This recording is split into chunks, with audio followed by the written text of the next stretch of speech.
Семеен фолклор и традиции на Малта. Фолклорът на тази малка и толкова различна страна обединява всичко – облекло, традиции, език, легенди, приказки, музика, вярвания. Фолклорният музей на остров Гозо е само едно от местата, които пазят историята и традициите на Малта. Тук може да се види традиционната малтийска наметка фалдета, с която жените са се предпазвали от вятъра и дъжда, както и покрита каруца, с която местните хлебари от ранни зори са разнасяли пресен хляб, един от символите на острова. Тук е изложен и такачен стан, бобина за плетене на традиционна дантела и дори изповедалня. Поначало малтийците са консервативни, съдят и обработват земята си по един и същи начин от поколения и трудно променят начина си на живот. Но малтийците са и много дружелюбни, религиозни и много привързани към семейството си. Свети Павел е главният светец на Малта. Малтийците казват, че светецът дошъл на остров Малта, когато корабът му претърпял корабокрушение до близък остров, впоследствие наречен на името му. За да стоплят светеца, хората запалили огън. От него обаче излязла отровна змия и го ухапала. Свети Павел хванал змията и я убил. Така той отървал острова от отровни змии, а и хората му повярвали, че има магически сили.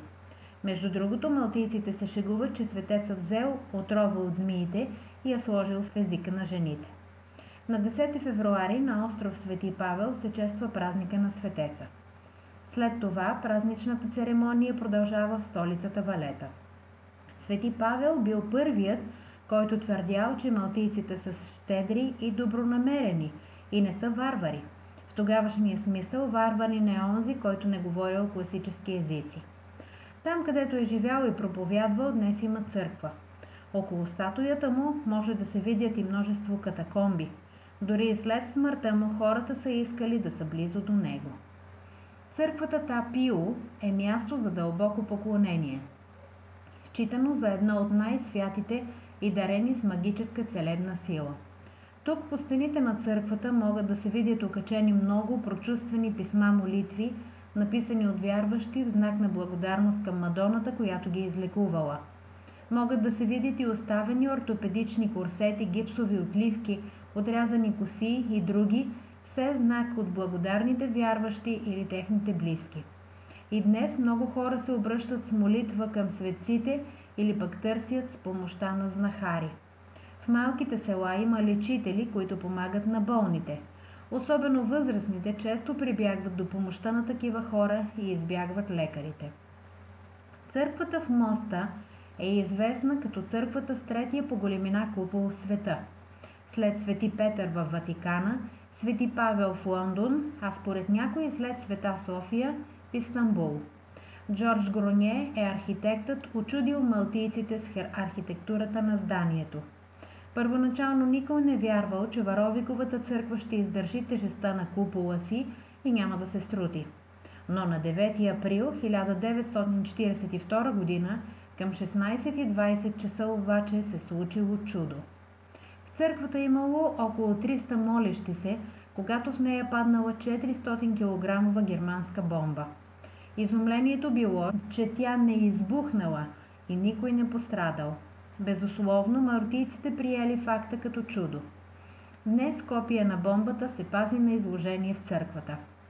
По селата църквите се отварят само за службите, но още първата меса в 5:30 сутринта има вярващи посетители. През май и октомври семействата се събират и заедно казват розариума, молитвата, в която са включени няколко отделни молитви и която се съпровожда от броене манистата на характерна броеница. Заедно с това малтийците обичат и веселбите. Малтийската музика е любима на местните хора. В много от населените места има музикални дружества. Децата често са техни членове. Първо, за да се запознаят с уникалното изкуство и след това, за да не пилеят безцелно след обедите си. При изпълнението на традиционните песни, наречени спирто пронто, пеят мъж и жена, акомпанирани от китара и мандолина. Пеещите правят импровизации. Единият подхвърля фраза, другият отговаря, но диалога, който водят, е с перфектна рима.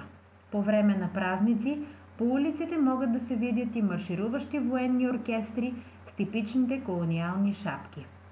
Малтийците са много близки помежду си. Макар и да не се познават, те по правило поздравяват тези, които срещнат по улиците. По време на празненствата всеки готви и черпи другите. Много често може да се види и усети аромата на печено прасе, приготвено направо на улицата на Шиш. Може би за това след приключване на американската филмова продукция Попа и моряка, малтийците запазват селото и го превръщат в увеселителен парк. От май до септември традиционно се организират местни празненства, наречени фести. Почти всеки ден в различните населени места има фести. Най-често те са посветени на светеца Покровител. Затова неговите статуи се изнасят от църквата и минават през града в празнична процесия. Това е най-значимото събитие в календара на всяко населено място. По време на фестите улиците се украсяват с знамена и драперии, а вечер се отгласят от камбанен звън, духова музика, заря и фойерверки. Най-любими за малките са карнавалите.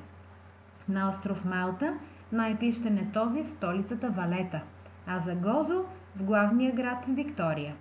Карнавалите са според католическия календар, но днес те са много по-пишни и зрелищни, с различни костюми, движещи се платформи и много глъч. Всяко населено място има свой традиционен поминък – ковано желязо, дребни мебели, стъкларство, бижута от злато и сребро и така нататък. Например, в Имджар се отглеждат ягоди. През май жителите му организират фестивала на вкусния плод. Градчето Орми пък е прочуто с фурните си за хляб. В неделя и по празниците, обаче фурните се използват и за друго. Жените приготвят ястията си вкъщи в голям съд и ги носят във фурната, където всички се пекат заедно. В 20 000-ния Орми има над 300 фурни. В миналото хлебарите са разнасили хляба си по съседните села. Съвсем разбираемо е, защо точно във Орми се организира фестивала на хляба. Ако за Англия млекарят е този, който сутрин обикаля къщите, за Малта това е хлебарият с каручката си, традиционно оцветена в жълто. В Орми има и друго любопитно нещо. Светецът, покровител на града, е Свети Георги. Навсякъде може да се видят релефни фигури и картини с неговото изображение, а главната улица носи името му. В деня на Свети Йоан Кръстител, покровител на остров Гозо, се палят големи огньове, организира се състезания с магарета и коне. После цялото население отива в близката горичка, наречена Бускет, където празнуват цял ден и нощ. Днес църквата Свети Йоан на остров Гозо има и друго важно значение. Тя е второто място след Валета, където новите рицари получават званието си. Великденските фести са едни от най-веселите и пишните, често съпътствани от състезания с коне. Тъй като държат на този спорт, малтийците внасят добри състезателни коне от Франция, а арабските са висша демонстрация на добър вкус и богатство. Състезанията се провеждат с типични двуколки. Коледната традиция е другият акцент в празничния календар. Във всяка къща се поставя ясла с младенеца. Започва своеобразно състезание за най-красива коледна украса. Първото окачване на чорапчетата за подаръци става на 13 ноември, деня на Свети Мартин. За да зарадват малките, възрастните поставят в чорапчетата ядки и дребни цитруси. На бъдни вечер децата повторно окачват чорапчета, подрежда се трапезата, често се слага коледно пънче. По селата децата вървят в коледна процесия, като носят яслите и пеят коледни песни. Коледа е много важен семейен празник, на който цялото семейство се събира на традиционен обяд. Цялото семейство означава доста хора, тъй като доскоро малтийските семейства са имали по 10 деца. Яде се традиционната тимпана. Представлява кори, бекон, черен дроб, сирене, кайма, макарони, всичкото това запечено с разбити яйца.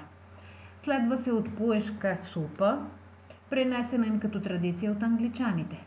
печена пуйка с шунка и гарнитура от зеленчуци, най-често брюкселско зеле, плодове, портокали и мандарини, коледен пудинг, обикновено кръгъл, полят с ром и фламбиран, и накрая хубаво кафе и шоколад.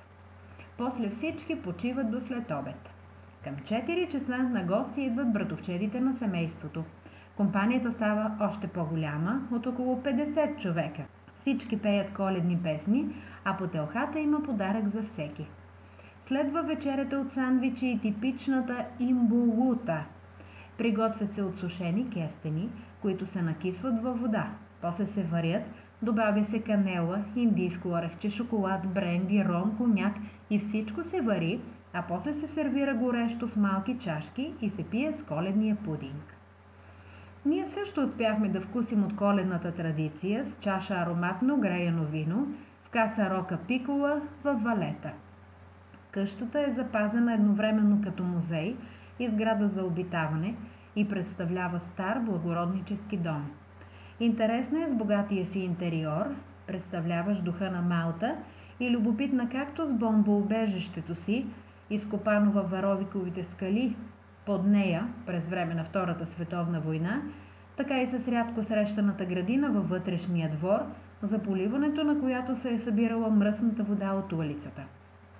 Атмосферата на Коледа усетихме и от най-различните пишни коледни украси, в които основен елемент бяха яслите с младенеца. Ясли от разнообразен материал виждахме и по изложби, и на прозорците на частните домове, и по улиците на градовете. Коледната емоция беше представена от различен материал – варовик, изсушени растения, зебло, дърво, та чак и детско творчество. Малта впечатлява в много отношения. Къщите, например, имат не само номера, но и имена – християнски или съвременни, някои от тях английски. До входната врата често се поставя икона на Дева Мария или светец, за да пази дома. Малтийската кухня е смесица от различни влияния. Тук може да опитате всякакъв вид европейска храна – пици, паста, салати, морски деликатеси, барбекю. Местните специалитети са пица малтия с наденички, рибата лампуки, пайове с месо и грах, популярната закуска брошета, десерта касада. Традиционният малтийски хляб е бял и пухкав. В миналото, когато хората са излизали на работа, те са вземали със себе си цял хляб, издълбавали са сърцевината му, а вътре са сипвали зехтин, слагали са маслини, домати и лук. Традиционно е в сряда и петък да не се яде месо. Това означава, че често може да се чуят майките, които да казват на децата си: «Яж месото, защото утре няма да го ядем». Нуга халвата пък е традиционен сладкиш и се яде целогодишно. Много вкусно е традиционно сирене от остров Гозо, направено от козе и овче мляко и овалено в много подправки. Интересен вкус на традиционната кухня придават и местните банани. Малко по-едри и окръглени от традиционните, но не толкова сладки. Като че ли обаче, най-отличително за вкуса на тази страна е традиционното готвено ястие с заек, или на малтийски фенек. Той се приготвя обикновено пържен или задушен, но може да бъде и сос за традиционните малтийски спагети. Сервира се и в ресторантите. Фенек, заедно с бутиджидж и замит, са най-често срещаните малтийски фамилни имена.